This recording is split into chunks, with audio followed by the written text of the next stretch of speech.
So nga di ka ko, hello everyone, this is Teacher Det. Samahan niyo ako magpariban sa aking hair. So today, magpapariban tayo dahil pariban tayo dito. Yeah, I will go to Bangkok in Songkran.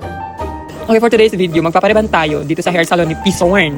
Diba? For 2,000 baht only. Sobrang mura na yan. Yan yung pinakamura dito sa Thailand. 2,000 baht na sobrang taas ng hair ko rin. Naging friend ko na si Pisorn, matagal na. Tapos, suking-suki na ako sa kanya. Palagi ako dito nagpapariban. Every year talaga nagpapariban ako. Ang unang step ni Pisorn sa kanyang riban ay nilagyan ng conditioner. I don't know kung anong pangalan ng conditioner. Tapos, for after 30 minutes, so kailangan niyang banlawan. Kailangan banlawan. O diba? Sarap sa feeling pag binablawan, day. Parang gusto kong matulog. Lisngag kay ilong, day. At yung butas ng ilong ko, grabe.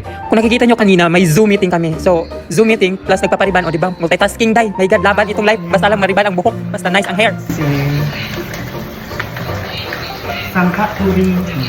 Pagkatapos ay hini-hair dry niya or hair blower, hair dry. I'm not sure anong term talaga dyan. Ibang tamang term, kayo nang bahala. Go! O diba? Grabing init dahil sobrang init ng hair dryer or hair blower. Sobrang init talaga. And after nun is pinaplansya niya yung buhok. After pagkatapos ng hair dry, pinaplansya yung buhok ko. Sobrang taas na talaga yung buhok ko. And every time ako nagpapariban, hindi ko pinapakat yung buhok ko ba. Kaya ganyan yung hair sa, yung huli ba, yung dulo. Parang dry na parang hindi ko ma-explain. Sobrang dry talaga ng hair ko sa dulo. And next is, nilalagyan na naman niya ng conditioner. Hindi ko alam kung ito ang pangalan ng conditioner. Yung amoy talaga ng conditioner, sobrang bango, pero sobrang tapang na parang gusto kong matulog talaga. Pag nagpapariban ka, parang nakaka-stiff neck din ba? Grabe, sakit sa liig. Tapos after 30 minutes naman, binanlawan na naman niya yung buhok ko. O di ba, pak, ganun. Parang grabe talaga yung dark circles, eye bags, tapos yung butas ng ilong, grabe dahil. Parang pang Miss Universe ang butas, sobrang laki. Yung butas ng ilong ko parang imburnal ba, grabe, sobrang laki.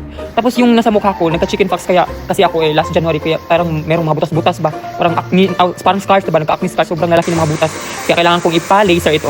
Katapos, hair dryer na naman, hair blower, and after pinlansya na naman, ipisorn yung hair ko. Grabe, sobrang gutom na talaga ako kasi 12 na to. Grabe talaga yung plansya, sobrang init, tapos sobrang panggutom na kasi 12 na. Malapit na magawan, hindi pa kami natapos, wala akong kain, pero ganito talaga magpariban ba, tiis ganda din pag may mga ganitong sitwasyon na matagal ang riban or late nag-start yung riban, tiis ganda ka yung lunch time mo, nadali pa, sobrang gutom, pero tiis ganda, sinadya mo yan kaya tiisin mo yan bakla, kasi gusto mo magpariban.